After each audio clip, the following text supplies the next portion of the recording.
In the clip presented today on my YouTube channel, I will talk about aviation history. Hard to understand topics stay like this, but stay with me in the next few minutes to be up to date. The history of aviation spans over 2 millennia. Thus, the oldest flying objects made by man can be considered the kites made around 200 BC in China, and with the help of which a person could fly over enemy territory during armed confrontations. The case of Prince Yuan Huang II is known, who after such a flight, survived by detaching himself from the kite that was carrying him in flight. Leonardo da Vinci's aspiration to flight was represented by various projects of the great Renaissance genius, but he was unable to put anything into practice. Between the 17th and 19th centuries, observations of the atmosphere led to the creation of hydrogen balloons. Having the theoretical basis constituted by fluid dynamics and Newton's laws, modern aerodynamics is born. In the first half of the 19th century, hot air balloons are used to perform even combat actions, such as in the American Civil War or the Battle of Petersburg. The word aviation, with its current meaning, was introduced in 1863 by the Frenchman Guillaume Joseph Gabriel de Lalande, 1812–1886, a pioneer in this field, in the work, Aviation and Navigation Aérienne. It was not until the beginning of the 20th century that experiments and achievements in the field of aviation proved that it was possible to build a heavier-than-air aircraft. The age of precursors. This era ends at the beginning of the 20th century. All kinds of flying cars are being created, some of them really fancy. But towards 1800, we witness the development of aerostatics and numerous attempts at gliding flight. Mythology. Man's desire to fly is also illustrated in mythological literature from various cultures. An example is the myth of Icarus, who built his wings out of feathers and wax. Also in the Ramayana, palaces and flying cars are evoked by the term Vimana. A strange spaceship-like flying machine is also described in the Bible, in the book of Ezekiel. Ancient Greece. The Latin scholar Aulus Gellius describes the attempt of the Greek mathematician Archidas, 428–347 BC, to build a small flying device in the shape of a bird propelled by a steam jet. The Far East Zhuge Liang,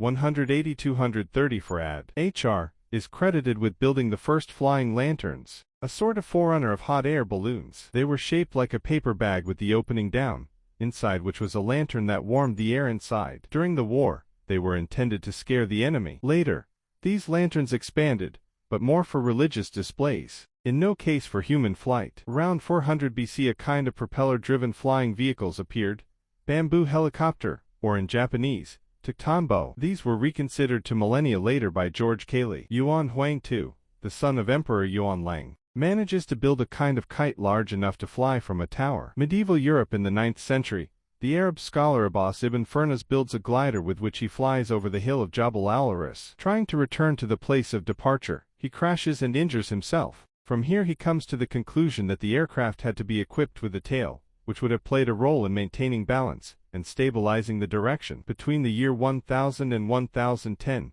the Benedictine monk Aylmer of Malmesbury manages to soar about 200 meters. But he also suffers an accident. From the Renaissance to the 18th century, in 1488 Leonardo da Vinci drew a kind of glider, to which the inner part of the wings was fixed, and at their tips it was provided with some adjustable parts. Only in the 20th century was a prototype built according to this project. In 1647, the Italian inventor Tito Livio Burattini, invited to the court of the Polish king Vladislav IV, builds a four-winged flying machine with which, the following year, he succeeds in making a cat rise above the ground, but not on himself. This is considered the most elaborate glider to be built until the 19th century. His flying dragon was one of the most sophisticated flying machines built until the 19th century.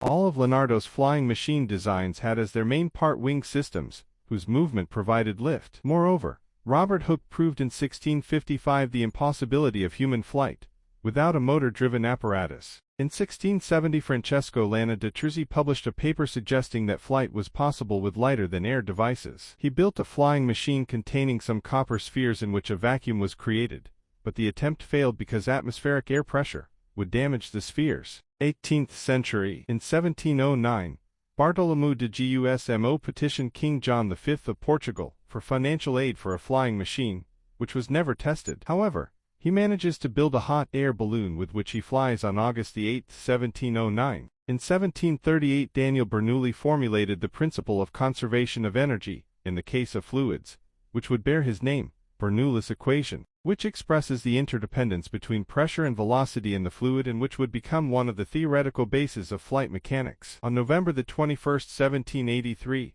piloter de Rosier and the Marquis d'Arlandes left Paris aboard a similar balloon created by the Montgolfier brothers, the first documented flight with a human crew. In the same year, on December 1, Jacques Charles builds the first hydrogen balloon. The first woman in flight is considered the Comtesse de Montalembert, who flew over Paris in a balloon on May 20, 1784. 19th century. One of the forerunners of the theory of aerodynamics was the British physicist George Cayley, who, at the beginning of the 19th century, formulated the basic principles of this discipline. Thus, he claims that in order to achieve flight, weight and aerodynamic resistance must be overcome, and the wings of the aircraft must not necessarily be flapping like those of birds, but must maintain its balance and stability. For the launch of aircraft, he proposes the use of the inclined plane. Based on the works of Frais Launay, Cayley builds a type of helicopter in 1796, to create an ornithopter in 1808, and the following year, a glider that flies without a man on board. William Samuel Henson and John Stringfellow, building on Cayley's work, build a steam-powered flying machine, but it proves too heavy to take off. In 1861, balloons are used during the American Civil War. The first heavier-than-air devices in 1870 for Gustav Wilhelm von Achenbach designs an airplane with propellers. Otto Lilienthal makes a series of gliders, with which, between 1891 and 1896, he makes a series of flights, in the vicinity of Berlin. The hang glider made by him has successfully completed several flights, but it had no directional control system, and Lilienthal had to swing his torso to guide the glider in a certain direction. On May 6, 1896, Samuel Pierpont Langley launches a glider that flies almost a kilometer, and reaches a height of about 30 meters. On October 2, 1899, Percy Pilcher lost his life at the age of 32 in a hang gliding accident. In 1900, inspired by Lilienthal's work, the Wright brothers experimented with glider flight. According to the Smithsonian Institution and the Federation of Aeronautics International, FAI, they made the first airborne controlled, manned, flight of a heavier-than-air apparatus at Kill Devil Hills, 4 miles south of Kitty Hawk, North Carolina, on December 17, 1903. They were the first to fly an airplane, namely on December 17, 1903, according to their own testimony, but without presenting any evidence. Until 1908, the Wright brothers consistently refused to show their airplanes, or fly them in public. Citation needed. In early 1901 and 1902, Gustav Whitehead made 2 flights in a small monoplane equipped with a small engine, both of which he designed himself. But unfortunately, he did not photograph the event, and therefore there is no sure proof. Other flight attempts had also been made by Felix du Temple in 1874, Alexander Muyeski in 1884 and Clement Ader in 1897, but have no precise confirmation in the documents of the time. On March 18, 1906, Trajan Vuja became the first man in the world to fly a heavier-than-air device, the Vuja 1 plane. Jacob A. Hammer flies in a closed circuit, 42 m at a height of 50 centimeters, on September 12, 1906.